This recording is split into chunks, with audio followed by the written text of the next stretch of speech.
Alright guys, Pepper Madness back as promised. Got my eye irrigated and everything yesterday. It's feeling a lot better. It's about 3 o'clock in the afternoon here. Anyhow, I got my dog here, so he's going to try and get in the way as much as possible.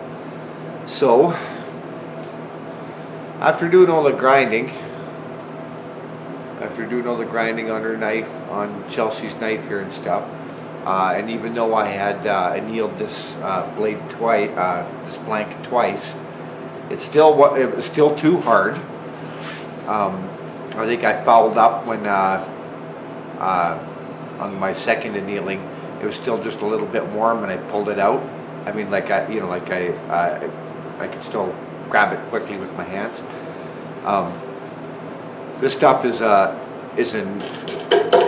stuff will air harden just like spring steel will, except this will get really hard when it air hardens. So I had to re-anneal and drill the holes in for the scales. All right, so I had a question from Wes S on how I harden these so that they don't break 10 minutes after you pull them out of the oil. Okay, so the long and short of it is I basically just explained it because this is an air hardening steel. So after I brought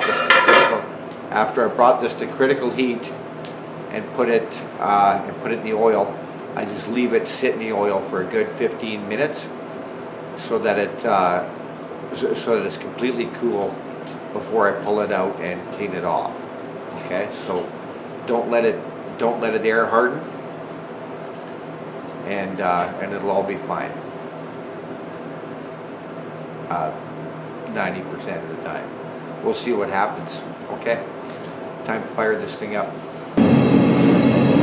All right, so my railway spike is hot.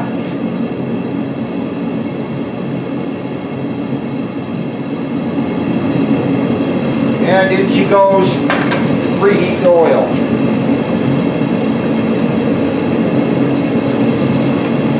Okay, I'm going to put the knife in and bring it to critical heat. Okay, I've touched the magnet. There she is. Magnetic north, and she goes.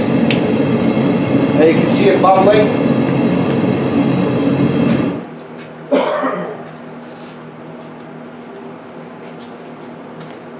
Okay, now so long as I've ground it equally on both sides, and I have the same amount of mass on both sides of the knife, it shouldn't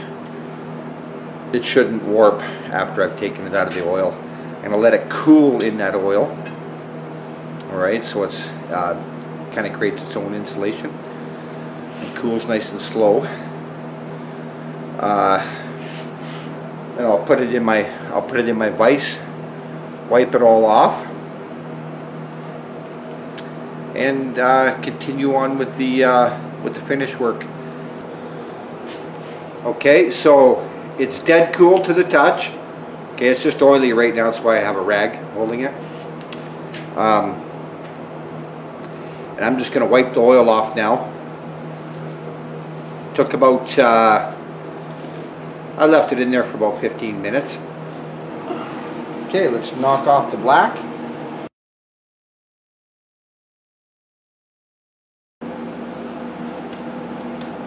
Now I'm just going to use the black cleaning compound.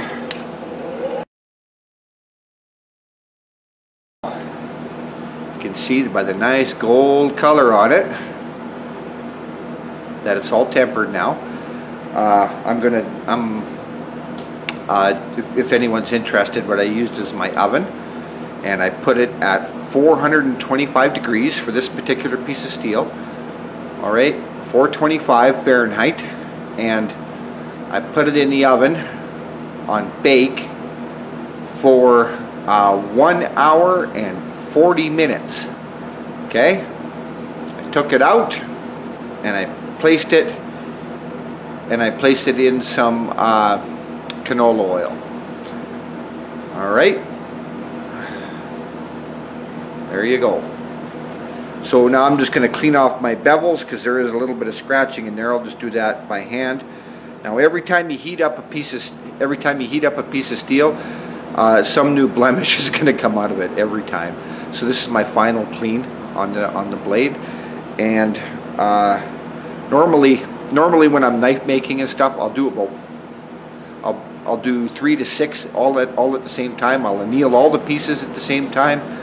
Then I'll take them out, cut them to shape, do the thing on the conical stone, come over to my grinders, flatten them out on the 4-inch, flatten out both sides, and then